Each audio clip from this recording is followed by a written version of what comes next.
Dude, how long have you been standing there? An hour. An hour? Are you serious? I've mastered the ability of standing so incredibly still that I've become invisible to the eye. Watch.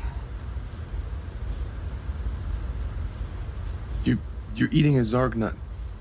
But my movement was so slow that it's imperceptible. No. I'm sure I'm invisible. Hi, Drax. Damn.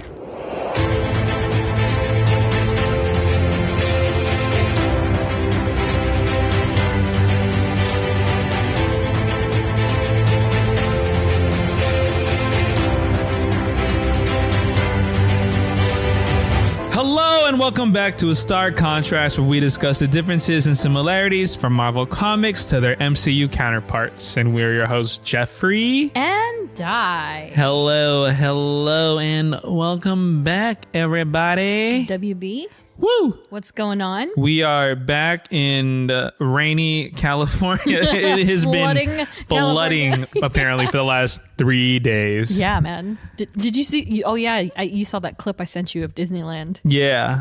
Nuts. Yeah, and then just LA in general. And I'm like, Yeah. It's times like that where I'm like, I'm glad I work from home. Amen there. Because, yeah, that rain was was non-stop, at least for 48 hours straight. 100%. Yeah. And I, at first, because, they issued us an email. Oh, yeah, the flood warning. Email. Yeah. They're like, hey, guys, we're getting heavy rain, so stay home. And I was like, cool. And I was like, it's probably not that bad. And then I saw pictures of that. That was pretty bad. And I was like, oh. Yeah. Oh, yeah. Because I went to Sam's house on Sunday in Chino Hills. I was all right. And I left that night. I was all right, I'm going to go home. So then I'm leaving and I'm on the drive back. I'm like, oh my God, it's bad. It was bad. Yeah. I was like, my hand, it was so bad. Both of my hands were on the wheel. Yeah, exactly. I was driving right. correctly. I was sitting upright. I was hands at 10 and 2. Yeah. I was like, I had the heat. I had the defrosters on. Yep. I had high on the windshield wipers. man. I was like, oh. And like if any slight of like a little like a slight hydro, Yeah. I'm right here shaking. Locked in. I'm just right here. I'm like Steve Rogers dumping the ship onto the sea. You know what I'm saying? I got it, Peggy. I'll meet you next week. He's vibrating with energy. I felt really bad. And this is the last thing I'll say on the rain thing is that I was driving and I full on watched somebody drive near a biker, like on a bicycle, and just Boom, just splash zone. the entire wave just went up and over this poor person. And I was like, Are you talking about a biker, like on a motorcycle? Bicycle. Oh, first of They all, what got- are you doing? Yeah. Why are you out? Unless that's your only fair. mode of transportation. Yeah. That's fair. But if I wow, felt really bad. I was like, oh no. gosh. And then I tried to not do it. But Oh, man. what can you do? But Yeah. you gotta love the weather actually being wintry. But we're getting a short winter officially, so it'll be spring. I'll tell you, as before long we as know. it stays 50 degrees, 60 degrees, I'm fine. I like it. Yeah. I like it. Well, in other news, but related, Happy Lunar New Year to those who celebrate. It is the Year of the Dragon, which is also Fing Fang Foom. I'm surprised. I don't know. Maybe did I miss it? Did Marvel not use Fing Fang Foom in their? I have Lunar New Year not seen any Marvel things That's for a that. miss. That's a miss. Well, they have until today, as this episode drops, to do it, because today is actually Lunar New Year itself. So hopefully we'll see some Fing Fang Foom stuff. But right around the corner is Valentine's Day. Woo! For those of you keeping track, I'm not. But Madam Web is officially hitting theaters. She's saying, I got my ticket, and I joked with Jeff about this. I didn't even bother asking you. I was like, I'm going to let him watch it on his own time, especially not on Valentine's Day. But I sent the thing to Jeff, and I was like, Jeff, I am literally the only ticket booked in this theater. to this day, though? I haven't checked it as of today, but I was definitely, and I booked after, like I was going to book a week before that. Uh-huh. And I was like, I'll do it later. Yeah. And then I did it. I checked thinking, oh, maybe there's some more. No, I was still the only person. So I'll check. But that's going to be fun, I guess. It will be. Oh, can't wait to see those opening or projected numbers. That's gonna be a tough one. But I did promise a few people, if I am the only person or if I'm in the one of 5 people in that theater, I'm live tweeting the hell out of that thing. Okay. So we'll get a You should watch it with the Dune 2 popcorn bucket. Oh, God. Every time I see that thing, I'm like, nope. I think it's inappropriate. No, it's not good. It's not. But they got what they wanted. Everybody's talking about it. I mean, it was on Jimmy Kimmel. Everybody is talking about it. Yeah, so in other spidery news, more important spidery news, Spider-Man 2 New Game Plus is coming. Finally, on March 7th. I hope it's good. So new skins. New skins. I don't know what else. There was something else they mentioned. I'm hoping new story. Yeah, there's gotta be. New playable characters. New playable characters was one. So I hope so. What does that mean? Is it? I just hope it's good because they're also following up God of War Ragnarok, who they're not New Game Plus, they're but straight up a new game, right? Yeah, but they had a DLC which was free. Yeah. And it's really good. Like the story's like long. Like it's a good long story. Remind me, did we have to pay for Spider-Man 1 New Game Plus? Or the DLC? Sorry. DLC, yes. We did? Yeah. I don't remember paying for it, but I mean I wouldn't doubt it. Yeah. Well, snaps. But then I didn't buy it when it first came out, but it was after Miles Morales, and then Miles Morales got remastered, and then you can if you have it remastered, you can buy the DLC for. So I think I got it for maybe like $5-6 because it was super cheap. Yeah, and it was obviously like 2 or 3 years after. Yeah. Yeah, you have to pay for it. That's why when God of War Ragnarok released our DLC and everyone it's free, everyone was like, what? Okay, it's not going to be like long or whatever. But no, it was a hefty story and really fun. So what are the chances it'll be Spider-Verse? I doubt it. It's got to be an extension of one of the stories, but I don't think it's going to be that one. I think it's going to be the Chameleon one. Yeah, I think so. Maybe, possibly. With a little spoiler alert, Cindy Moon. Maybe they touch on that a little bit. Yeah, because I think that would be a good segue if in number 3 they're going to go Spider-Verse in any way.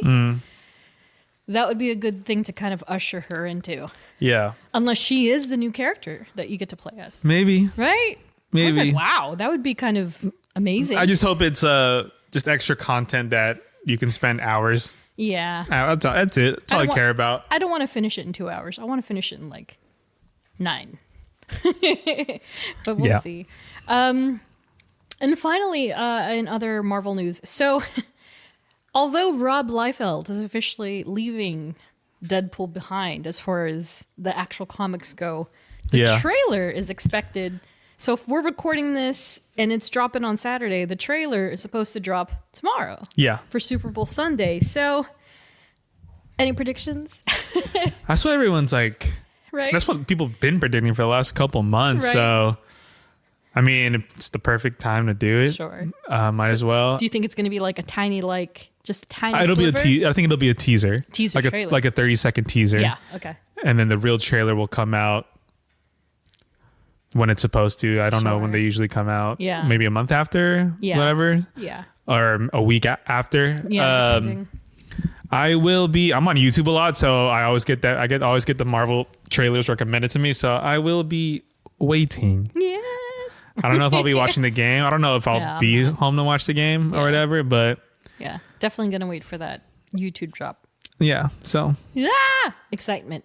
So if you're excited, tell us what you're excited about or what you like from the trailer. We'd love to hear from you. And last but not least, if you still have not watched The Marvels, the film is officially available on Disney Plus for streaming. I feel like I keep saying this, but I guess it was the digital drop. Yeah. And then, or not even, what was it? It was available for rent. And then they did a digital drop. Like, take it home with you. And then, they're like... You're like, okay, cool, it's streaming? No. No, yeah, exactly. So now it is officially on Disney Plus, and so you can watch that if you have not.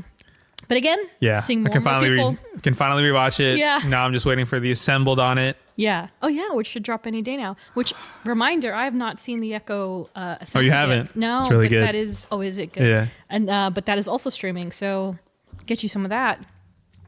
So, yeah, I guess we can jump into it. But before that, reminder, we are not experts and we don't claim to be. We're just a couple of nerds nerding out. And this episode, we're doing, again, a cosmic rewind to cover one of our Guardians of the Galaxy, Drax the Destroyer. Ah, Drax. Do you have a Drax impersonation? She just told you your deepest, darkest secret. You must be so embarrassed. Good one. The cats are confused. The cats were like, what is happening? So yeah, Drax, created by Jim Starlin and Mike Frederick. So again, Jim Starlin, yeah. Jim Starlin's the man. You're talking about Thanos, Gamora, all your cosmic characters are coming out of the beautiful mind of Jim Starlin. Yeah. And he is still active in every which way. Like he's still in the game. He still goes to conventions. Nice. He's on it, and he's like got to be in his 70s, 80s at this point. Oh wow. It's wild. Yeah, it's really, he's a legend. And so Drax himself, his first appearance was in.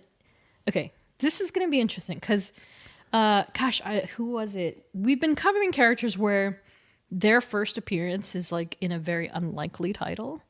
Yeah. And so for Drax the Destroyer, like, okay, Rocket Raccoon, his technical first appearance was in The Incredible Hulk, right? Yeah.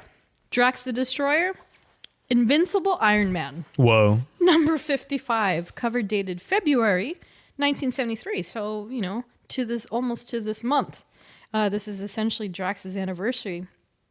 Do you want to give a go at how much? 73. 73. $1. No. Too high. Damn. Oh, I think the last one threw me Like- because the debut, the last one was Yeah. like super late. Yeah, because like think 80s. 80s is kind of about where it goes to the dollar. Everything before that, we're going low. 75. Nah, 85. nope.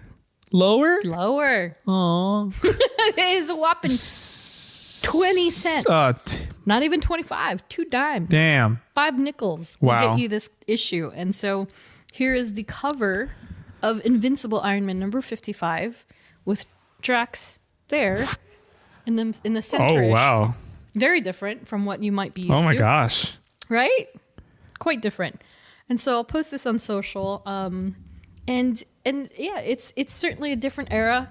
Again, just a quick reminder, this is the era where Tony Stark had to physically, manually put on every piece of his suit. It's gotta take forever, dude. And it was very interesting rereading this one, or at least this era of Iron Man, because he goes as far as to like roll up the yellow part.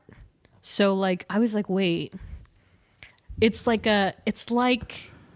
nanotech, but he had to full on like pull it up like a sleeve. Oh. And he's pulling it up like tights, but it still sucks to his body, and then it's like fitted metal. Oh. Okay. It's so bizarre. Yeah, I was like, okay.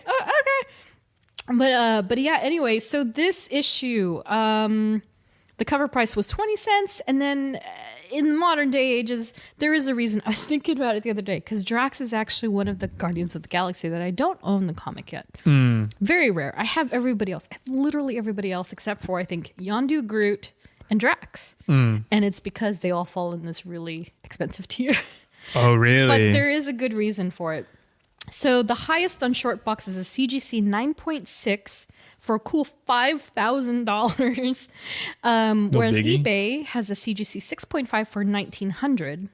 A fair market value seems to be about $2,800 to $3,800. Oh my So gosh. the person on short box is asking for too much, essentially.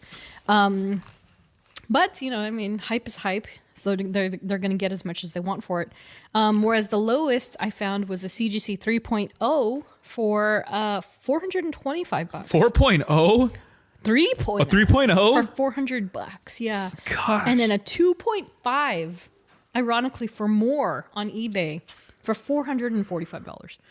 But the interesting thing, so this is the first time we've actually encountered this type of the grading while doing the show, but the one on eBay, the 2.5 is a restoration version. So the gold series is the signature series, blue is normal. Restoration, it's a purple one. So you see a purple strip at the top, and it essentially is exactly that. The book was restored by a certified vendor or somebody who fixed it in a way, like made the pages a little whiter or fixed a just a little crease, cleaner. whatever. Yeah.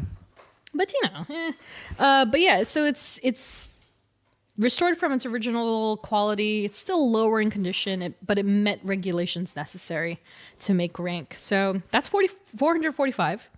And then raw, if you just want the comic itself, it's about $300. So I've just never been in a position where I'm like, I'll take that Drax Destroyer for 300. Yeah. Yeah. Like, I'll take it. Yeah. I got rockets for less than that. You know what I mean? Which is kind of crazy. And that one, I feel, to me at least, is worth more. But again, there is a reason why the book is so expensive. And it's not just because of Drax the Destroyer. So the reason for that is that not only is it his first appearance, but a few other characters, including the two that you see on the cover called the Blood Brothers. These two guys that look like the Thing had a baby with a monkey and Red Skull. Yeah.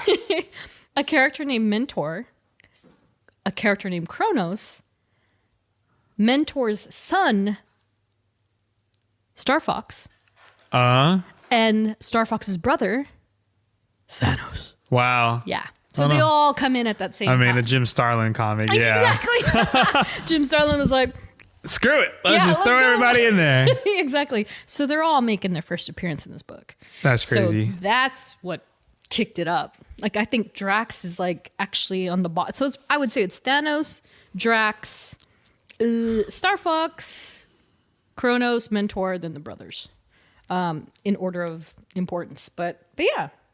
So first exposure to the character. I mean, it has to be Guardians. Yeah. Yeah. Dave Bautista. Yeah. Yeah. He brought it. Me, I would say honestly, more or less, yes. But we covered this before. I started reading the modern Guardians of the Galaxy not too long before the movie came. Not too long. Yeah, before the movie came out. So maybe 2 or 3 years before that. So around 2000s, like somewhere in the 2000s, is where I actually became hyper aware of this is who this character is. Otherwise, he was just some green dude. Yeah, green background. dude. Yeah, even crazier. And I suspect that he is also, again, one of the characters they introduced in the 70s, kind of wrote out in the 80s, and then he just went away until they were like, well, got to bring him out of the vault and reuse him and make him, relevant again. And so for this one, I do have Drax in my tiny Marvel mini book. Oh man, Jeff, you're in for a ride. It's always extensive. This one is probably one of the top, not at all the same origins. All right. You ready for this? It's going to get you almost immediately. When his human body died in a car crash, Earthman Arthur Douglas's still living consciousness was spared by the Titan known as Mentor and placed inside the superhuman form of Drax the Destroyer with a single-minded mission to annihilate the Mad Titan Thanos. Wow. Yeah. Wow. Yeah. Whoa. A lot to unpack. Yeah. And that was just one paragraph. And so for your curiosities, Drax is 6'4". And 680 pounds. Whoa. That's a lot. And his place of origin is Burbank, California. You say Burbank? He's from Burbank. We're both from California, so this is particularly funny for us. Literally 3 of those facts do not correlate. Like, what? He's from Burbank, California. It's gonna get so good. Yeah. He lives on the Disney lot or what? Like, I know, right? So this is a very interesting story. So yeah, Drax, his entire background originates with the Titans. So the Titans are those descendants of Saturn's moon, the largest moon. So that's Thanos' sanctuary. Okay. He lived on Titan, right? The whole thing is Titan. Wow. So this is where we're thinking about the headspace is, okay, we're on Titan. It's that ever advancing science, art, and beauty, the people of the planet that were very progressive in that way. And so the rulers are then introduced in this story. Because again, this is their first appearance. So Mentor as the ruler of Titan, and then his two sons, Eros. So Star Fox is also Eros, but they call him Eros. Yeah, so Eros. So for those of you who are not informed, this is Harry Styles. That's so hilarious. Harry Styles, Eros the Eternal, and Thanos. And so it's so interesting because Thanos is introduced and he's not the same huge hulking purple grape looking guy, right? He's much slimmer. He just looks like he's almost human. Yeah. Oh, okay. Almost human, but his face is still, what it is. Yeah. And so you kind of get the vibe that, okay, Thanos stood out. He was very different from his brother and father. Again, no mother is mentioned, at least at this time. And so Thanos himself then attempted to overcome his family and rule Titan himself. And so whereas Titan was this peaceful domain, he introduced the idea of weapons into the fray. And so everyone was like, what is he doing? Because he created the gun on his planet, right? And so he wanted to overthrow in a violent way. And so because of that, they marked him as a criminal, and then he was immediately exiled. And so over time, Thanos, of course, he's traveling the galaxy, starts cultivating this really powerful savage army throughout the cosmos. And then Mentor, looking for a resolve to stop his son, his exiled son, he calls upon the power of eternal Kronos, who I mentioned is also this is his first appearance. And Kronos, then the two of them together, use their powers. So Kronos is this sort of disembodied entity, and he has temporal powers. And so, he can make anything. He can create anything. Jeez. And you never see him. He's just in the stars, right? And so Kronos then creates a warrior from galactic power and solar winds, quote unquote, releasing him from a planet's crust. So it's very much like a Sam Raimi movie where this fist just comes out of a planet's dirt, and he pulls himself from the rubble. That's so funny. Yeah, and it's Drax the Destroyer. And his only purpose is to stop Thanos. That's all he is meant to do. And so that is seemingly the end of his story. In the introduction, that's all they give you. But, of course, that's not it, considering what we just read in the book. Yeah. So it isn't until more than a year later we then learn the truth of Drax's origin in Captain Marvel number 32. Wow. Cover dated May 1st, 1974. So it's more than a year later that ended Captain Marvel. And so this is the era of Captain Marvel where it's still Marvel. Oh, okay. Yeah, yeah. So Captain Marvel. Uh-huh. And so another very cosmic book, Jim Starlin is at the helm again. And so Drax enters the story along with other familiar cosmic adjacent characters, and they're all battling it out. Iron Man is also there again. It's so funny because in the old books, he's depicted not nearly as tech savvy and strong as he is now. Now, nobody, it would be difficult to take Iron Man down. But back in the day, dude, again, you see on the cover, they get him in a headlock, it's over. It's dang. So he's also present, but Drax is essentially surviving his last attempt to kill Thanos. And so at this point in time, Thanos has possession of the Cosmic Cube. So the Tesseract. He's got the Tesseract. And so that amplifies his power. It allows him to become this deity of sorts. And so he's one of those that are of the stars, and he's so huge and powerful and almost like Galactus, if you will, right? Yeah, yeah. And so Thanos then forces Drax to question the roots of where his hatred even came from. Because, Drax is I have to destroy you. And he's did you ever stop to think why? That's literally what he says to it. Yeah, and Drax is damn. Oh. Yeah, exactly. Damn. And so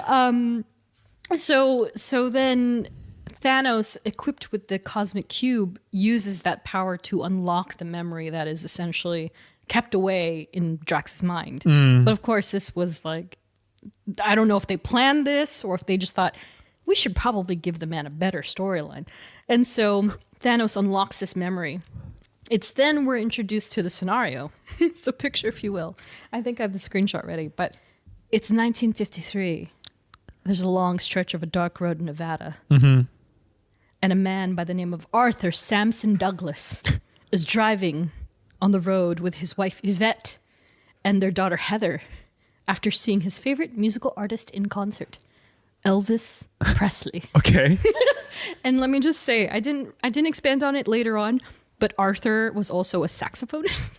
Okay. There's this amazing screenshot of him in a modern comic, and he looks like Ron Swanson playing a saxophone. Because didn't Ron Swanson have an alter ego?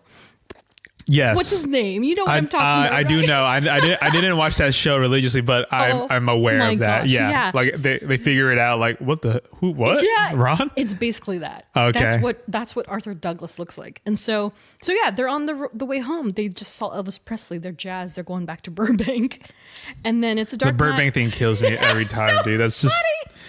Oh, where do you live off? The 134, or do you live off near Ventura? Like Exactly. What? Drax, where do you live? Yeah, exactly. Oh, it's so funny. And so this spaceship, this foreign craft, as they call it, zooms by overhead, and it comes back around, and whoever is on that ship decides to blow up the car. It veers off the road, it flips, catches on fire, immediately kills Yvette and Arthur. Mm-hmm. And then we would then learn that it was Thanos. And so that was his first Earthbound exploration. And so he basically was like, oh no, they saw me. I messed up. Like, I can't have witnesses. And so he decided to kill them. Oh my God. And so he has killed the parents, and little does he realize that the child actually wandered away from the scenario. So Heather, she's probably I want to say 4, no older than 6, gets away from the accident almost unscathed. She's like, obviously, like she's hit her head or something. Mm-hmm. Gets away from the accident. Thanos has no idea, but she's retrieved and then saved, if you will. And we'll talk about more of that later. But Arthur's soul, right, is seized then at the same time. All these cosmic stars are essentially aligning. Yeah. So this is when Cronus is like, I'm going to forge a warrior that will stop Thanos. Yeah. And it happens to be the same time that Arthur is like ascending. And so he takes Arthur. Yvette is nowhere to be found. Okay. She's like immediately abandoned in the storyline. He takes Arthur's soul, then puts it into Drax the Destroyer. Drax is then Risen. born. Yeah. Risen. Exactly. And so That's funny. So his hatred for Thanos, because of that series of events, is then embedded in his soul, and that's why he wants to Kill destroy Thanos. him. Yeah. I mean, So- that kind of aligns with Dave Bautista's A little bit. like Which- yeah. Yeah, which speaking of, first seen in Guardians of the Galaxy 2014, and then last seen in 2023's Guardians Volume 3, Wow. directed by James Gunn. And so yeah, it's interesting because like again, it seems so whack and out of place because like what? He was an Earther. But then when you get to the nitty-gritty of it, that like Thanos killed my family, it's like, oh, actually, yeah, that tracks. And so that's essentially what fuels the Drax that we know from the MCU. So let's take it back a little bit, and we first meet Drax in the kiln, in his yellow prison trousers, and I love that shot. And of course, I know Guardians of the Galaxy like backwards, you know what I mean? Yeah. So, but I love the shot, the treatment of it. Essentially, like the camera slowly zooming in on this gigantic sort of man just sitting on the bench. Yeah. And it's like a nice little vignette is around him. Yeah, and he yeah. just really stands out. But he's silent until, God, I don't even know which part where he actually says his first line, but it's quite a while Yeah. after they show him. I think it's it's in the when they take Gamora Yeah. to the bathrooms Yeah. in the showers. The showers, yeah. And we finally hear his voice, and he's almost immediately hilarious. You fool. Yeah. What does he say? I don't know the exact line. He's like, Yeah. you fool. Yeah. She's mine. Yeah, his voice is so good. Dave Bautista. And I wasn't familiar with Dave Bautista at all. Oh, really? No. I did not know of his WWF Oh, stuff. dude, None of I it. am a huge fan. Oh, of really? it. Yeah. Yeah. Oh, see? like, I Did you love- know him before Drax? Oh, yeah. Wow. Yeah, I watched WWE growing up. Oh, wow. That's why. Like, he Yeah. was always he was one of the best heels in the wrestling. Like, he would always play like the bad guy. Yeah. And he's like, Scary. I've seen a Scary. couple of clips because he's posted them in the aftermath. yeah. So No, it's- so that's why, like, it's seeing wild. him in Guardians, I was like, oh shoot, like, yeah. Oh, he's that's going cool. for it, yeah, And he was funny. So I'm sure that was also. yeah. Because I forget the movies he tried before. I don't know if he tried movies before that. Because I think like, it was his. I think that's been a talking point that was actually his first real. oh man, if that is, then good for. Oh, it might be, and then that's what Yeah. transpired other roles past that. Yeah, because exactly. it was like him and like he was the first like wrestler to kind of break through. Yeah. To it, and then John Cena is having a lot of success with it too. Yeah. Rock was before or after that? Oh, I'm sorry. It was The Rock. So Oh, I think it was okay. The Rock. I think it was The Rock first, and then okay. I think Dave like yeah. wanted to like oh like let me try, like I want to try it out, Yeah. and He got it. I mean he Nailed killed it in so good. Yeah, in first Guardians. Yeah, I absolutely loved him in the Guardians. And also, yeah, like the whole Thanos thing, because you never quite, aside him saying like he killed my wife and daughter, like that's it. That's it. That's all you get until Guardians 2 and him bonding with Mantis. But I will say that I forgot until today actually that there is. Have you seen all the deleted scenes from all the films, or are you just kind of like Guardians 1 in particular? Most of them probably. Yeah, because in Guardians 1, there is a clip where they deleted the context of his family, right? And we're going to get into it in the next section a little bit more, but there's this entire scene where he actually softly discusses like why it's so important to him to get revenge. Yeah. And so we then get a little more of that in Volume 2 when he talks to Mantis about like, oh, you remind me of my daughter. But we never quite get more than that, which is kind of wild if you think about it. Like, like more context of his there's just family. none. Yeah, and even with his fight with Ronan, like he's obviously like raging. Yeah, but that's pretty much it. They never say anything more, and I'm like, I almost feel I get it because he even before Volume 3 came out, he was always like, yeah, I hope I get to get revenge for Drax, so like really take it up, but he never does. He never quite does. Infinity War and Endgame, kind of the same, right? Because he's not necessarily a main player. There's the scene with Spider-Man, and they're all trying to overthrow Thanos, but Yeah, but it wasn't his battle no, to end, right? which yeah. It's fair enough. Yeah, exactly. I'm sure if James Gunn actually had the power to change that, I think he would have done a little more in favor for Sure. the Guardians, but you know how it goes. But of course, that then brings us to Volume 3, where I think we get the most of Drax ever that Yeah. we've seen in the previous films, right? And the soft side of him, and he's like, like Mantis says, is like he's not dumb. What does she say? Oh, what I still haven't rewatched it. I can't rewatch I it forget, yet. but Yeah, something in that vein. Yeah. And I think it was like when they save the kids. Yeah. That's when you really like. You're like, oh, Yeah. okay, like yeah.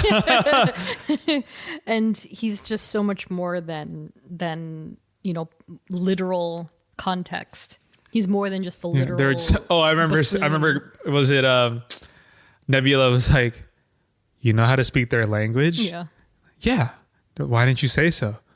You never asked. I know. I was like, oh, actually, that's a fantastic thought because, yeah, it's one of those things, right? Like you don't know unless you ask. And so the presumption and being presumptuous that he didn't know any better is actually like, yeah, guys, you never asked him anything, and so, yeah, Dave has really cultivated this really amazing character And he genuinely makes me laugh so hard as Drax. No, Like- he's great. Like there's that part in volume 1 where they're skidding after they're doing the space battle and they land inside of Ronan's ship. And Yeah. he's like, yes! He's like, Yeah, it was awesome. Yeah.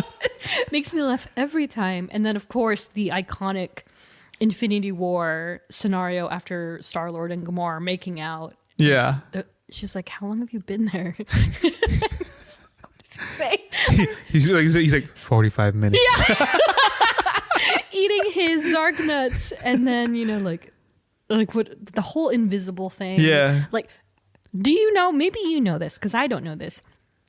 Is that a plug for John Cena, or is that just genuinely the humor of Drax? I feel like it's just like the humor. Yeah, I Because he's think like, so, too. I've mastered the ability of standing so incredibly still that I am invisible. Yeah, it's like the slow Zarg nut. He's like, dude, coming we can see you. He's like, no. Hi, Drax. He's like, out. Exactly. Which is more reason to love his dynamic with Mantis. So when it comes to aesthetic, so I wanted to jump right into aesthetic because it is very important for this particular character.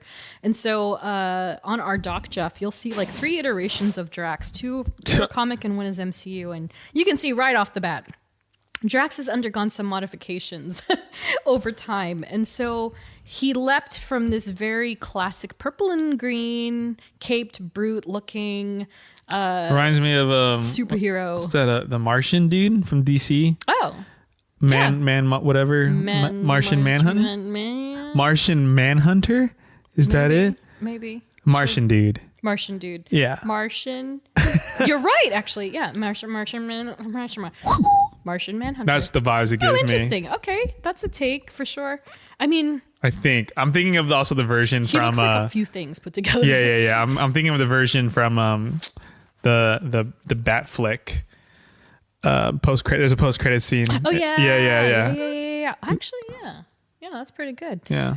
So yeah, he's very superhero-y. He's got boots and capes with a giant belt and Yeah. gauntlets on each wrist and 6-pack. 12 So pack. funny. And so, of course, in our previous episodes, we've discussed like the science of color. And so Drax himself, the green and purple, again, it's science, hubris, and also like chaos in a weird way. Yeah. And so it's that pretty much represents the character, especially with the touches of red that he then gets in his second, more modern iteration. Which is definitely the most similar to what we see in the movies. And of course, they arrived at the same time. So it was kind of like, this is what he's going to look like in the film. Let's change him in the comics when we reintroduce the Guardians of the Galaxy. And so he was then introduced as that, the green version, shirtless, with tattoos. And then Dave Bautista came with the look as well. And so, although his tattoos are simplified in the comics these days, they definitely hold more nuance in the MCU. And so, yeah, back to that cut scene from Volume 1, he points out to Rocket and Groot, and he says, like, oh, this is the birth of my daughter. This is when Hovette was killed. And Yeah. like, he points to certain parts on his chest. And so, I wish they didn't cut it. And that might have also been repeated a little bit in Volume 2, but... yeah, if it's something that unless you look closely or you see like high res photos of the character, you won't really see it. It just looks like art. It looks like art on his body. Yeah. And aside from those things, the biggest attribute of difference is that Drax is also notably green in the comics. And he still is. He still is. They didn't change anything about that. And he's gray in the films. And so I feel like it's pretty obvious that the reason is pretty simple for that is because green is difficult to work with on a green screen. Well, that and also Gamora's green. Gamora, exactly right. And Gamora is also green. And James Gunn has said that, like people have asked like, why isn't Drax green like in the comics? And he's like, green screen, Gamora. Like Can't have 2 green characters. Exactly. They would look very interesting. And so Gunn decided to change up the coloration. And it's actually very cool because if you do see, again, like high-res photos of the character, you can see he's like almost speckled like granite Yeah. or like cosmic rock or Yeah, something. it's super cool. Super duper cool. And so if you click the link that says color accurate fan art, Mm-hmm. Jeff, you're going to see what Dave Bautista would have looked like as a green and red Drax. And I'm okay with the gray. I prefer the gray. Yeah. It's a lot. That's a lot. It's It's a it's lot. super like, okay, whoa. Yeah, even if they toned it down to look more like Gamora green, it still would have been overkill. Seeing two green people Yeah. on a screen, Yeah. it would have definitely been like, Yeah. okay, what's going on Jarring. here? Yeah, they made a very good call making him gray. And so the entire process, as a lot of you may have heard, it took upward of 5 hours for Dave to get into the full Drax makeup. And the team eventually got it down. They streamlined it. They did him a solid, and it took him 2 to 3 hours after Not the fact. bad. But man, and I'm sure you've seen this, Jeff. Like, there's that time lapse of him, like with his arms up on like pipes, and he's just standing yeah. there for hours. And I was like, oh my god, it's so. I mean, yeah, brutal. imagine like you're going in for a day of work and your call time's at like, let's say it's 9, right? Yeah, Yeah, and then but like the work starts before that. You have to be in the makeup chair or whatever Yeah. trailer at 5. yeah. And you're like, oh god. And then Chris Pratt just gets the role in like an hour before, 2 hours. And even with Gamora's green, the Yeah. thing about that is just it's only her face and her arms. Mm-hmm. It's not her whole upper body. Yeah. Yeah. And that's why Dave really had his work cut out for him. Yeah. Because not only is he gray, but then they also had to overlay the tattoos on him That too, which took forever. Yeah. which took forever. And so, of course, he looks the same up through Endgame, and even up through Endgame, and then it's actually in Thor. I think Love and Thunder, where they actually introduced some sort of vest onto Drax, and we don't see it fully until Volume 3. Yeah. So he doesn't get some clothing until then, which is, I'm sure he enjoyed, because then he just had to do the same thing as Gamora, where his neck upward and his forearms or his arms need to be painted, but his chest is good. And they probably cheated a little bit. They probably just wore a bodysuit or something, you know. But yeah, you know, it's cheers to that man. He did his due, and he looks fantastic. And so for powers and paraphernalia, so considering his creation, if you will, by Kronos, Drax is then titled an Avatar of Life. So he's immediately then enabled with superhuman endurance, durability, stamina, hypersenses, super strength, as well as a healing factor, which you could pretty much see in the MCU. Like, he's almost unstoppable. Almost. Yeah. Not quite, but he's pretty strong. And so in the comics, Avatars of Life are individuals who are specifically selected by the cosmos to uphold a balance between life and death. And so Drax himself has also displayed the capability of enhanced strength with a power aura that allows him to combat Thanos. And so they're so intertwined on a conscious level that he can sense where Thanos is in the galaxy, Oh wow. which is how he like is able to just follow him. Oh my right? gosh. Yeah. So he's like a super stalker. Why are you so obsessed with me? so good. So that's why, like, throughout, especially through the classic comics, he's able to just go where Thanos is. He can just find him. Kind of creepy. It is a little creepy. Yeah, they really honed in on the whole like his one purpose thing. And so as far as the Avatars of Life go, there are only 2 documented Avatars of Life in the 616.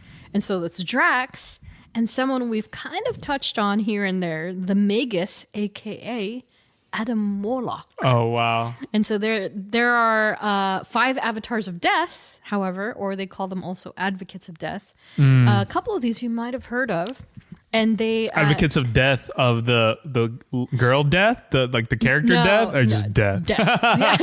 Well, I don't know. Actually, like in that sense, it's kind of like she probably has something to do with it. In all honesty, especially with the Thanos aspect. But let's just call it death in general, the aspect of death. And so, while it's Drax and Magus on the Avatars of Life side, on the Avatars of Death side, there are the Sundersons, Charnel, the Phoenix Force, Thanos, Of course. and a character named Phyla-Vell. Phyla-Vell? Yes. Do you remember who Phyla-Vell is? Phyla. Phyla.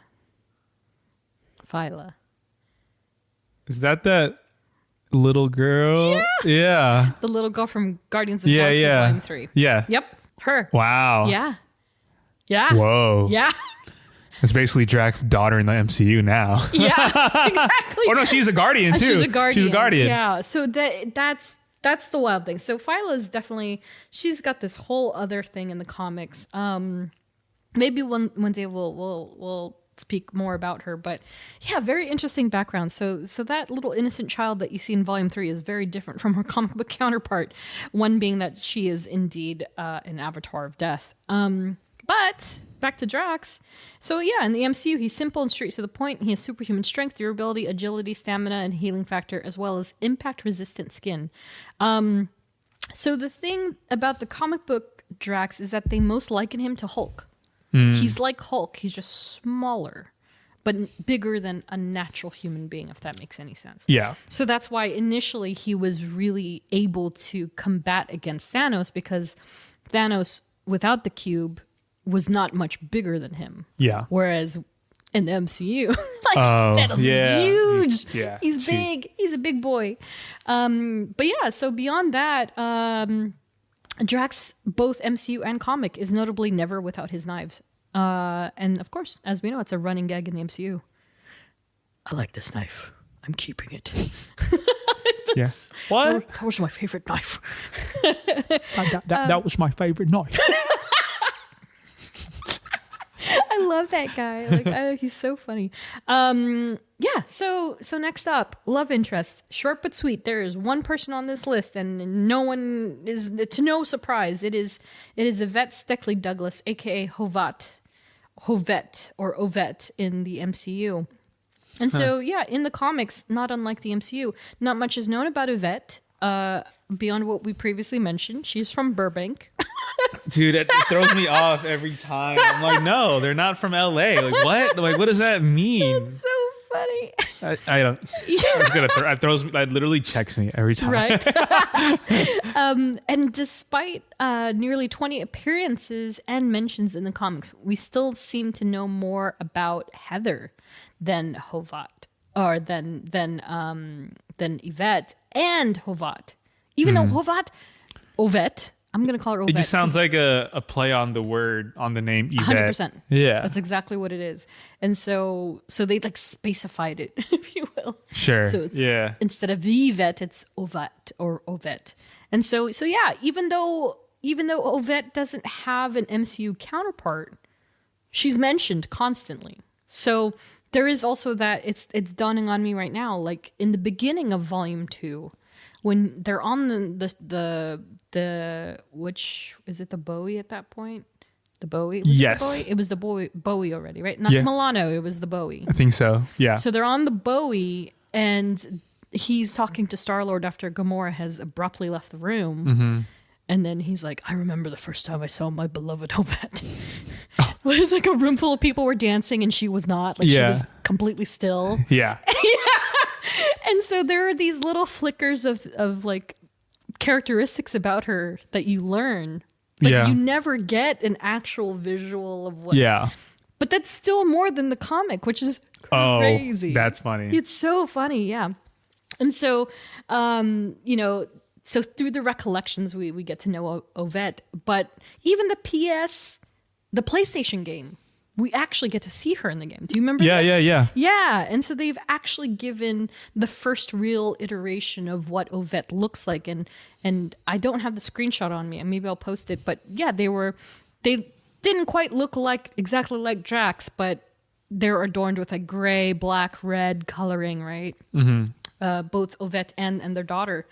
But yeah, beyond her, Drax has no real romances whatsoever, though he kind of moved past just fixating on the wife and daughter aspect. Like in his solo series, like he's openly like, I'm down. Yeah. You know, like he encounters like ladies and he's like, hey. But yeah, he doesn't have any romances to write home about. But where family, friends, and affiliations are concerned, he's definitely got a lot.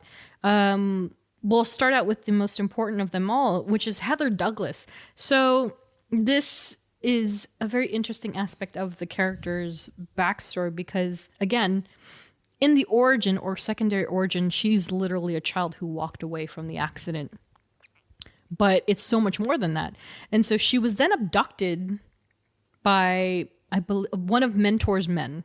So Thanos' father's henchmen, they're not really bad people, abducted the child after the encounter, and she was brought to Titan. And then she was raised by Thanos' father. And then she was then tutored by the priests of Titan, which they're named the priests of Shaolam. And so very monk-like, straight up shaved head, like what an earth monk would be just in space. So she's raised as a monk. Oh my gosh. Very interesting, yes. And so over time, she's able to unlock abilities deep within the human psyche. So, because, you know, you've heard that statement that like the human brain, we're as typical humans, we've only tapped into 12% of what we're our potential, right? Yeah. And so over time on Titan, with the teachings of these space monks, she's able to unlock the abilities of the human mind. And so she learns how to, she knows like telepathy and she knows how to use brain powers. And she then later becomes this heroine named Moondragon. So Moondragon's pretty prominent as far as Guardians lore goes. She's been in and out of the books, but she's very interesting looking. Like she's shaved head again. She's bald. She's bald as a cue ball. And she's, you know, got very lavish looking outfits. But yeah, you know, ironically enough, Moondragon herself was introduced into the fold the issue before Drax in the comics. So it's so weird if you think about it. So it's like Moondragon's first appearance, Drax the Destroyer's first appearance, then the Drax origin story with the daughter that is immediately impacted with the Moondragon origin as well. And then Moondragon, freaking these are so funny. Rocket Raccoon was introduced in Incredible Hulk. Drax was introduced in Invincible Iron Man. Yeah. Moondragon was introduced in Daredevil. Oh, wow. It's like all over the place.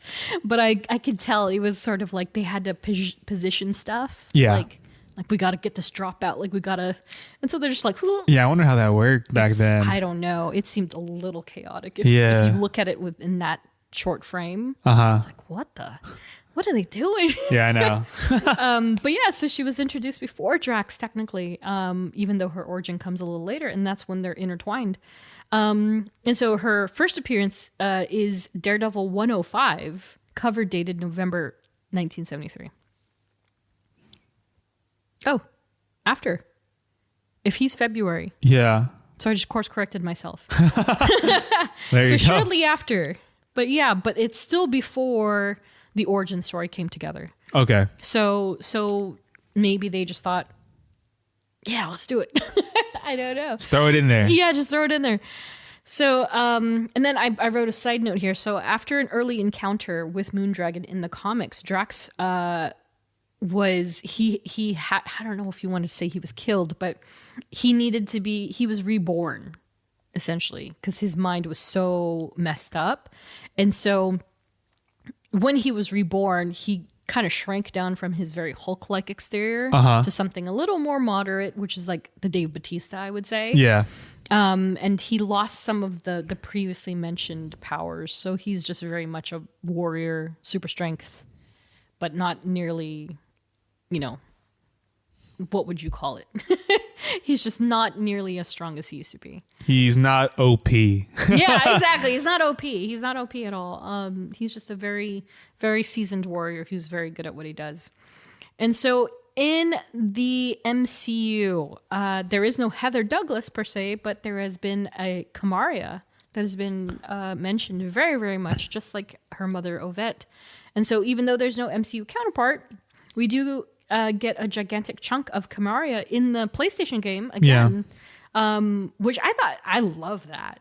I love that a lot. Like I unexpectedly, it was very much by surprise. Mm-hmm.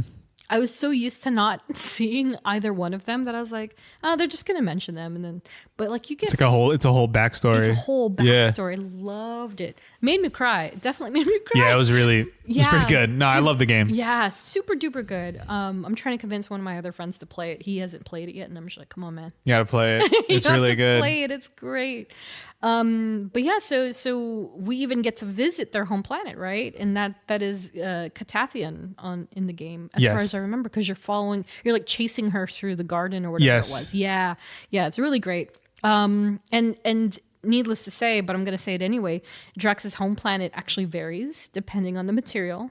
So in the game, I don't know if this is consistent with the comics, but he's from Catathian, and then in the MCU, he's from Kylos. So it's kind of like, I don't know why, but Kylo. Probably just need like a fact in there. I guess so. And then, of course, beyond Heather and Kamaria, Drax has the Guardians of the Galaxy and Thor. Of course, the roster varies in the comics depending on what era you're reading or looking at, but in the MCU, portrayed by Chris Pratt, Zoe Saldana, Bradley Cooper, Vin Diesel, Paul Clemente, Michael Rooker, Shankar, Maria Bakalova, and Chris Hemsworth, respectively. 4-star Lego Guardians of the Galaxy. Just it's a long list. Yeah. Friends with everybody. Yeah, and so any favorite moments with the Guardians? Do you prefer any movie more than the other? Of Guardians of the Galaxy, yeah.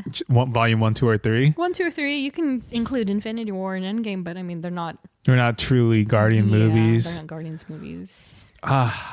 Emotionally, like Volume 3 is so good. It's just there, like emotionally. Yeah. I'm trying to. Could you rank them? Someone asked me today. They were like, where do you rank the Jurassic Park films? Because the Jurassic World announcement came out, right? And I was able to. So can you do it with Guardians? That's hard, just because when I think of especially the first movies, sure. It's either a hit or miss. And Volume 1 transcended. I think. Yeah. One of the top comic book movies that really was like, these aren't just comic book films. Like these are movies. Art. Yeah, and I think that's James Gunn's like thing. It's like he's like, yeah, these are comic book characters, but you're gonna relate to them. Oh yeah. And so I think when it came to the first movie, it was just like, oh yeah, like you care about these characters. Just like Rocket. Yeah. Oh, yeah. Like oh yeah. Like you care about these characters. Yeah.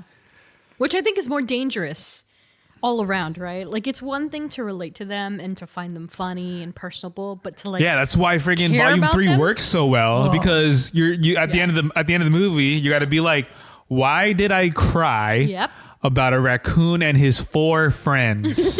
3 friends. It's 3. Oh, in this group of 4 friends. This group of 4 friends, yeah. You're like, I don't know why. Dude, like, why did I just fall in love with a raccoon, bunny, walrus, and an otter? I mean, the otter. So you're like, I don't know why. Yeah. But you know why. Yeah. Because you care about these characters. Exactly right. So that's why I think I would choose. Mm-hmm.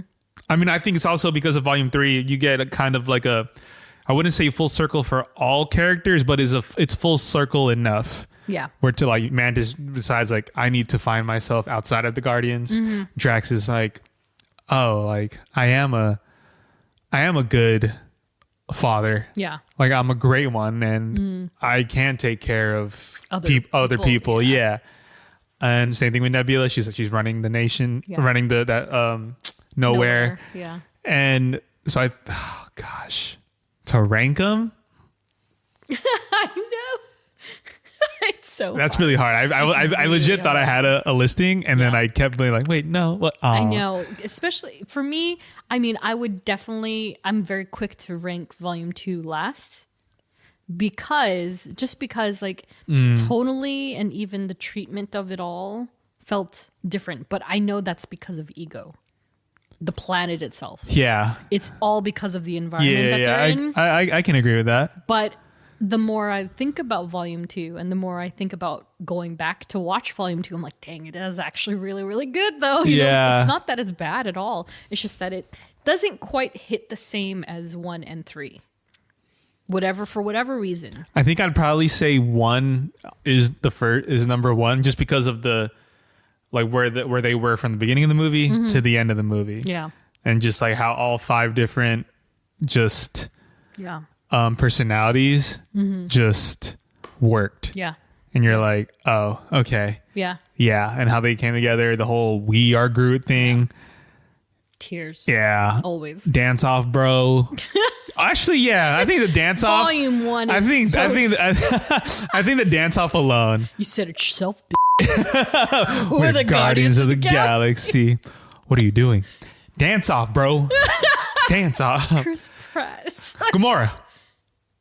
Toss it back. All right. I'm just like, I mean, soup to nuts. It was so good. And like like you said, the introduction, the way that they come together, everything about it was like seamless to me. And then also I will say, I keep going back to that shot where he holds this Power Stone. Yeah.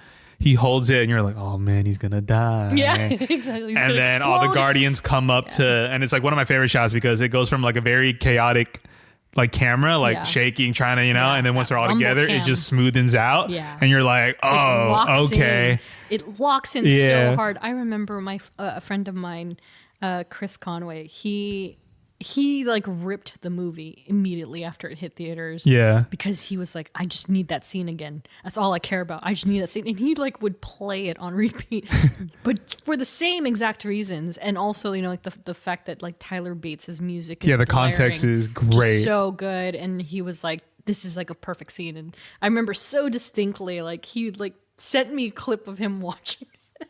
And because at that time, like, again, there was nothing, you couldn't watch it again unless you went to the theater. And I was like, damn. Because it was it's so good. The I think even Lee Pace's line before Chris Pratt does, you said it yourself, where Lee Pace is like, how? You're mortal. Yeah. I was like, oh, that's pretty good. So good. And of course, Lee Pace himself, we don't talk about him too much in the next section, but he, as a character actor, is so incredible. Yeah. As Ronan. It's just like, man. And the way he delivered lines in that scene just really like hit it home. And of course the deleted scene of him actually dancing is hilarious. Yeah. But yeah. So I'd probably say 1, 3, 2. Yeah. Me too. Just off sheer like, yeah. I guess if you want to go just big moments and like and growth. Sure. I'd probably 1, 3, 2. 1, 3, 2. Yeah. Yeah. Same. Hard same. But 2 is tragic solely for Peter. Oh yeah. Like it's tragic. It's awful. It's really awful. Oh, and I also love like the entirety of like you're almost persuaded by 1 and 2 like this is a Peter Quill trilogy. Yeah. James Gunn just comes in like Thor into Peter Quill's vision is like, nah. This is all Rocket Raccoon. Yeah. And also not even that, but necessarily, but also that it is about all of them. It's not always just about the one character, which a lot of trilogies are about, right? Yeah. But he really did even the field for all of them, including Drax, which is, again, unexpected, but fantastic. So for notable adversaries, yeah, like I said, we're not going to touch too hard on these. I mean, I'll be honest, even in the comics, he doesn't have a plethora of different villains and adversaries that he goes toe to toe with. There are just very distinctly two, and not even two, just the one. Yeah. So first up, Ronan the Accuser. There's nothing outstanding between the two in the comics. They even team up sort of at one point. And yeah, when any interactions arise, it's obviously with the rest of the Guardians. So it's never a focus between Drax versus Ronan. It's just they're in the same capacity. And of course, again, Ronan the Accuser portrayed by Lee Pace in the films. So first seen in 2014. 2014. This is the 10th year. Oh my God. I was just going to say, I was like, oh, that was like 6 years ago. I know. Oh my God. How? Wow. How? Speaking Wow. of how. So I'm waiting for some 10th anniversary box set to come and take my money. Like, just take my money, please. I should ask my good friend, my good personal friend, James Gunn on social media. Maybe he'll tell me. But yeah, last seen in Captain Marvel 2018? 2017? 2018? I didn't put the year. Wasn't so. Captain Marvel. Captain Marvel. 20. Come on, Jeff. My heart says 2019. You're so good, dude. 2019! February 2019. Happy Valentine's Day. Yeah, you got it. So Yes! yeah, so we haven't seen Ronan since 2019, which of course that makes sense. Unless you count What If Season 2, where he made a very brief on-screen appearance. That's true, yeah. In that episode is. 1. Mm-hmm. What if Nebula joined the Nova Corps? So yeah, very quickly, let's talk about Ronan versus Drax. And that beautiful shot of him falling into the yellow liquid on nowhere. Oh yeah, that was kind of dramatic too. That Very was artistic. that was definitely one of those moments of the movie where you're like, oh, everyone's down and Yeah. out. Everyone's losing. Gamora's gonna die. Yeah, you're like, oh man, this team is like Shambles. in shambles is basically the word. Yeah, that portion was very interesting because they, again, I know too much about Guardians of the Galaxy in general, but I do very distinctly remember like James Gunn mentioning the film, the photography, right, of the film itself and the treatments and like stuff that they would never do again, like Peter Quill rescuing Gamora in space. He would never do that treatment because it was underwater. They shot it underwater, and he said it was a pain in the butt. But on the flip side, they did the different frame rates with the slow-mo, and in this case, Ronan versus Drax, where you just kind of... They also do these weird push-ups on, like... What was it? What part was it? Oh, yeah, like the stone scene, for instance, right? Mm-hmm. Where they're about to fight to grab the stone, and then you just get that push-in of Ronan's face, and like he's like slowly like opening his mouth, and his eyes are freaking crazy. So yeah, I like the liberties that they took with showing like Drax's weaknesses and also his strengths, and like the blades, like when he's up against the Kree soldiers, including Diamond Hansu, and how when he flips the two guards and it goes from like whatever frame rate. I'm not a frame rate person. I don't know what frame that is. To slow-mo. But it goes into the slow-mo and his blades are just like dripping with blood. It's so cool. And then, all the way to what we just said. You said it yourself, bitch. Yeah, the entire scene is utterly fantastic, and the way that they were able to overcome the Power Stone. Power Stone, right? Not space. Power Stone. Purple, yes. Purple. Yeah, so that's pretty much it for them. Again, like, not unlike the comic, they don't really have a direct... Oh, actually, just kidding, because Ronan, he said that he remembered killing his family. He was like, I do remember killing. Yeah. Matter of fact, yeah, I do remember. Yeah, even though it wasn't really him. Yeah. But it was Thanos I want. Yeah, exactly. Yeah, they don't. He has obviously more against Ronan in the MCU than he did in the comics. But when it comes to the big baddie, like I said, to different color enemies. Yeah. From blue to purple. All these space colors. I mean, see, you look around my living room, and you're like, oh. It's space colored. When I had my apartment in Studio City, one room was just neutral. The other room was blue and the other one was purple. And I was like, oh my God.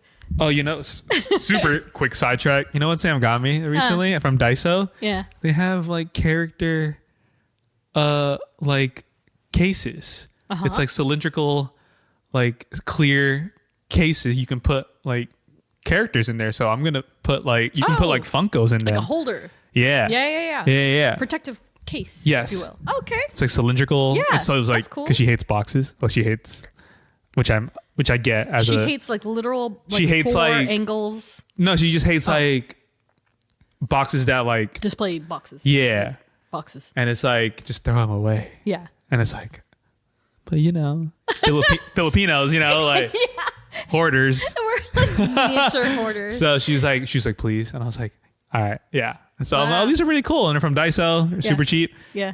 So I'm going to put my Funkos in those things. They got a different, like, to add on to that sidetrack, they have like little leveled tiers for little figurines. They got multi-layered like shadow boxes. Like, it's the spot to go. Like, you don't have to go to Michael's to buy like a because I do have like $45 I have like display. 2 Funkos and then like one other Funko type thing, and it's just like in the box. Yeah. Because I only have my Wanda Funko on Yeah. my desk right now. Wanda. Yeah, so I'm like, the other ones are just on a windowsill Yeah. in the box, so Yeah.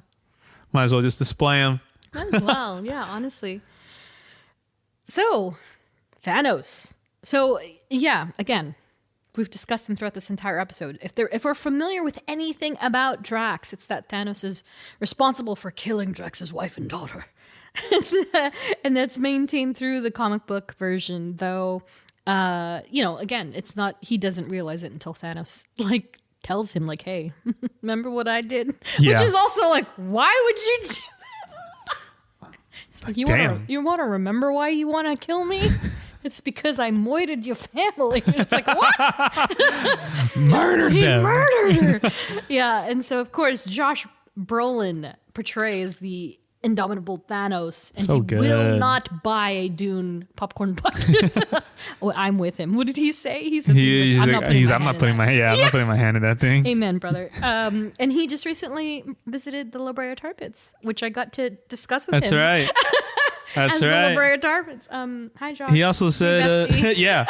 He also said he might return. Yeah, as he wants to return. as and- Thanos. Oh, yes, that's right. Yeah. Yes. That's crazy. Yeah. That, and then Jeremy Renner being like, hey, I want to I'm ready. I'm like, bro. If I was Jeremy Renner, I would just tell Marvel, I'm like, send me off.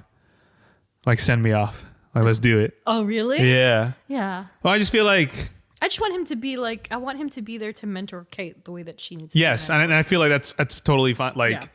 but I feel like he should ask also, like, I think it's my time the way, like, the way that Scarlet is done, Chris is done. You Rob, want him to go proper? not, he doesn't have to die. But I thought we agreed that the Hawkeye ending was like neat as a pin. It was good. Oh, yeah, I think it is good, but Yeah. it seems like he wants to come back. Yeah. But I don't know why he would say that. Like, I get it, but I'm also well, I like, mean, it's probably because after his accident, Yeah. and he's like, all right, like he probably felt like some rejuvenation of like, let's do it again.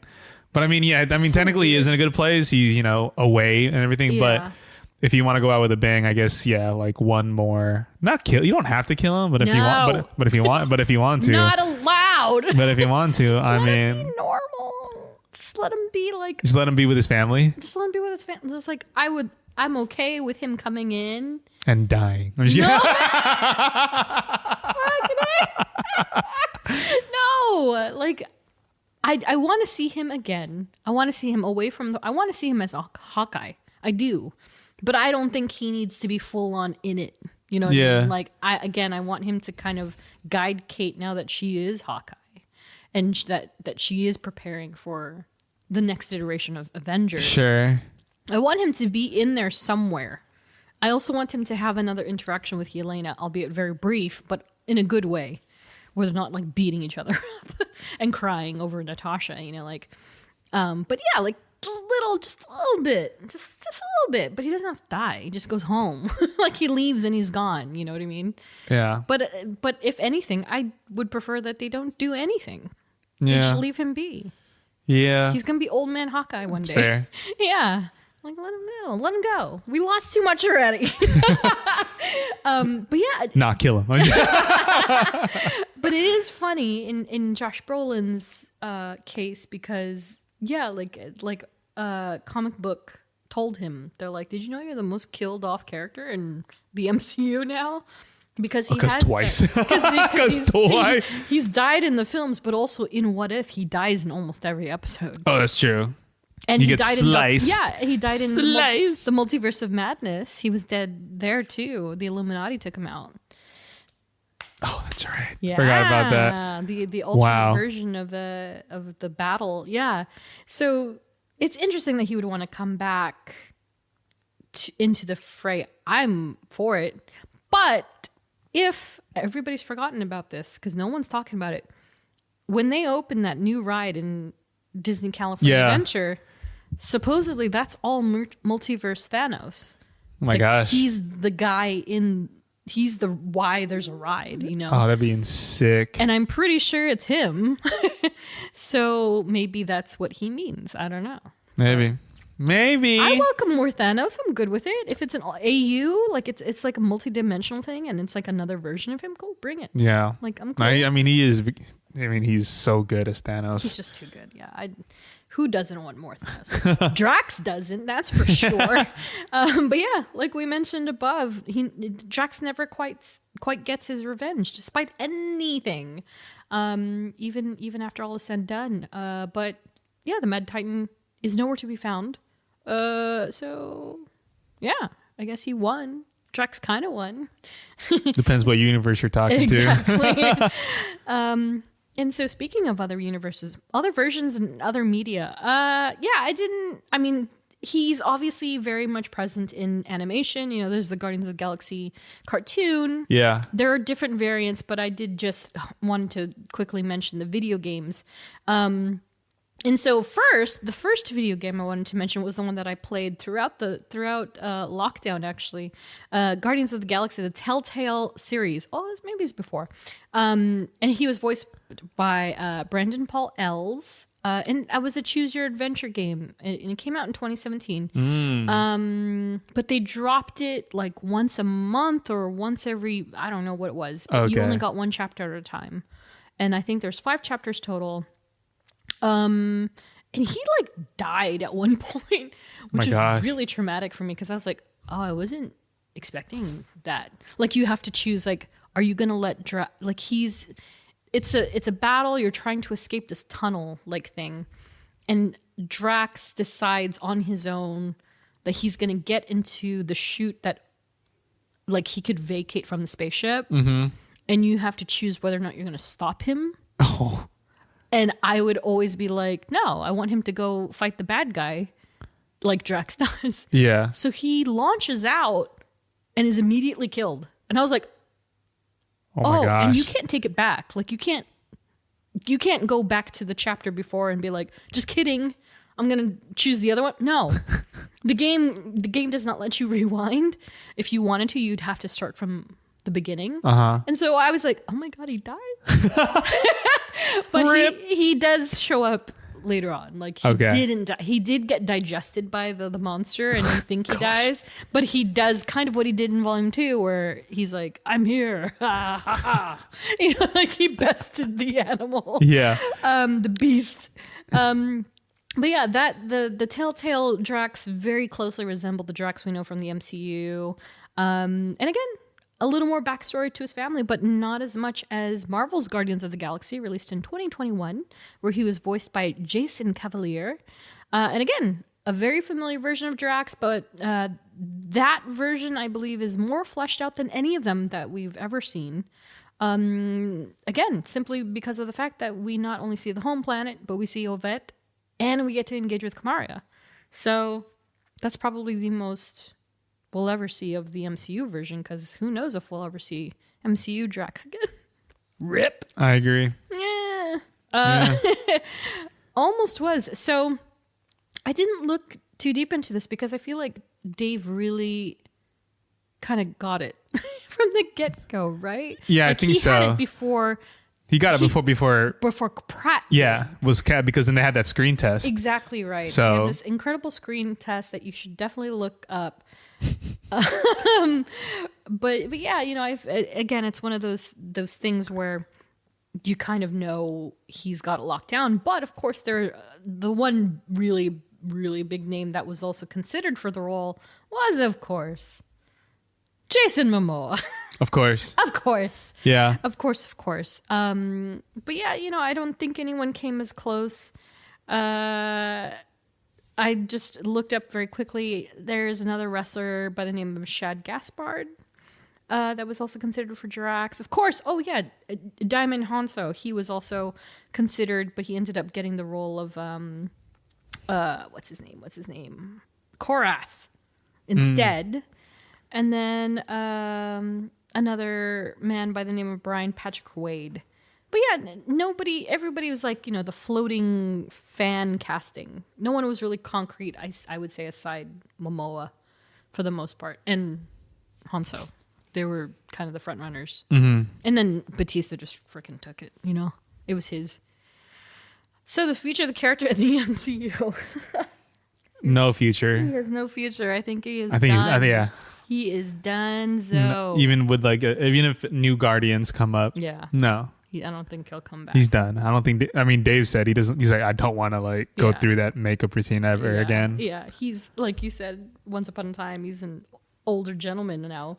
Yeah, he's in his mid 50s. I still did not believe it. What the heck is that? Yeah, no. Yeah, how old is he? He is 55 years young. Oh, mid 50s. Yeah, that's so wild to me. I So, thought he was so much younger, but then I'm like, is he? No, he seems very young to me. but yeah, I don't see Drax ever coming back, which is fine. Yeah, totally fine. It's totally fine. I think again, it's one of those things where it's a classic case of what could happen if they brought him back and he would just not be as funny, or the story wouldn't serve him at all. Mm-hmm. He would just be like a prop almost. And so I would rather leave him where he was in Volume 3. Should be done with it. Did you enjoy the Guardians with Thor? The Guardians with Thor. Oh, yeah. During that very brief in Thor: Love and Thunder. Yeah. I think their dynamic is pretty. Their banter is pretty fun. Like they work well with each other, especially with that version of Thor who's kind of rediscovered himself but still going through a lot. It's so wild to see a situation where Quill is the most serious person. Yeah. Which is the entirety of their time with Thor. Oh yeah, but that's the one joke that we didn't mention earlier because I omitted Thor respectfully. But it's like a pirate had a baby with an angel. Yes. An angel had a pirate had a baby with an angel. Yes. I had that shirt. They had a shirt at Comic-Con when Infinity War came out. It was quite literally a pirate flag with a skull. Yeah. A plus sign, angel wings. And equals Drax. Equals Thor. Mjolnir. So Thor. Yeah. That's funny. Yeah, I had that for the longest time. But yeah, they didn't, aside those little funny nuances, they didn't really have like a straight up dynamic. It was always like kind of Thor, Rocket, and Groot versus the rest of them. Yeah. But yeah, I did enjoy it. I enjoyed them a lot in that film, even though they were only in it for 5 minutes. Sure. I still love Guardians, so yeah, it kind of made the movie for me. But then I realized, oh, this is bad. But yeah, that's another story for another day. So, suggested reading. Yeah, this one's interesting because, like not unlike the films, he kind of recesses into the background a lot, but I would just go with the classics. So, Invincible Iron Man, his first appearance onward, he's in quite a few issues. He bounces around from title to title, but it is a very interesting read, especially in his pursuit of Thanos. And so, again, from Jim Starlin, Mike Frederick, and Mike Esposito, as well as the follow-up in 1973's Captain Marvel. specifically issues 29 through 32. Those are the ones that, Jim Starlin also, fleshed out the origin story, and you get to learn more about him along with Mike Frederick and Dan Green on the team. And then he has a couple of solo series, but I did really, really enjoy 2015's Drax from CM Punk, which was, I think he was his first writing endeavor because he was jumping out of WW whatever, E or F. I don't know which one it was. I don't know wrestling. WWE. It went through many changes, but yeah. I was gonna say, but yeah. So CM Punk's like, I don't know if it was his very first, but it was his sort of like, he was slowly coming into the writing fold of comics, and Drax happened to be his first, I think, along with Cullen Bunn, Scott Hepburn, I know him, and Matt Miller. So the issue, I think, the series is, I don't know, 8, 12 issues long, but I specifically enjoyed the first 5, so I would definitely recommend those. And then, of course, last but not least, any modern era of Guardians of the Galaxy, especially if you enjoy Dave Bautista, his version of the character. It's the most familiar, and it's well drawn, and he's not just running around as a green caped, I need to kill Thanos. Like, he actually has some personality. Yeah, so definitely go get you some of that. And with that, that's the end of the show. Oh! Thanks for listening. Next episode. Just so I can finally stop saying Madame Web. Gosh. At least until we cover the other featured spiders. Join us next time to learn all about Madame Web in our next episode. And last but not least, thank you to all of our Patreon supporters, and a special We Are Groot salute to Ashley, Tyler, Laura, Edgar, Joliz, Andrea, Eve, Chris, Andrew, Nats, Sherry, Ed, Jenny, Ariel, Melanie, Katie, and Robin. Woo! Follow us on social at STRKCNTRST. And if you like what you hear, please review, rate, and subscribe. Once again, thank y'all for listening. We will catch you in the next one. See you later. Bye. Romantic, sexual love. No, I don't. For her. No, that is not. Okay. She just told everyone your deepest, darkest secret. Dude, come on. I think you're overreacting a little bit. You must be so embarrassed.